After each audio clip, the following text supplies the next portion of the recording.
மதுரையில் அதிமுக முன்னாள் அமைச்சர் செல்லூர் ராஜு தலைமையில் வேட்பாளர் அறிமுக கூட்டம் நடைபெற்றது. இந்த கூட்டத்தில் கலந்து கொண்டு பேசிய அமைச்சர் செல்லூர் ராஜு தங்களுக்கு ஒரே எதிரி திமுக தான் என ஆவேசமாக தெரிவித்தார்.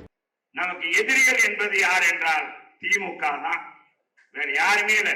கண்ணு கெட்டிய தூரம் இன்றைக்கு நமக்கு யாருமே கிடையாது, எதிரிகளே கிடையாது. புரட்சி தலைவர் கண்ணு கெட்டிய தூரம் வரை எதிரிகளே இல்லாத ஒரு நாடாளுமன்றம் தான் மதுரை நாடாளுமன்றம் தான். எங்கேயாச்சும் பார்க்க முடியுதா? எங்கேயாச்சும் திமுக கம்யூனிஸ்ட் கட்சி பார்க்க முடியுதா? திமுக தொண்டர்களுக்கே இன்னைக்கு கம்யூனிஸ்ட் வேட்பாளருக்கு ஓட்டு கேட்க பயப்படுறாங்க. அவரை காணமே. இப்ப கொண்டு போய் நிப்பாட்டுன்னு நம்மளை வஞ்சிருவாங்களோ, நம்மளை ஏற்கனவே திட்டிக்கிட்டு இருக்காங்கடா அப்படின்ட்டு. அந்த அளவுக்கு இன்றைக்கு அந்த வேட்பாளர் மக்களால் வெறுத்தோடுங்க. யாராச்சும் நம்ம நாடாளுமன்ற உறுப்பினர் பார்த்திருக்கீங்களா? பார்த்திருக்கீங்களாமா? நீங்களாம் பார்த்திருக்கீங்களா? என்னப்பா பேசாம இருக்கீங்க? நீங்க பார்க்கவே இல்லை.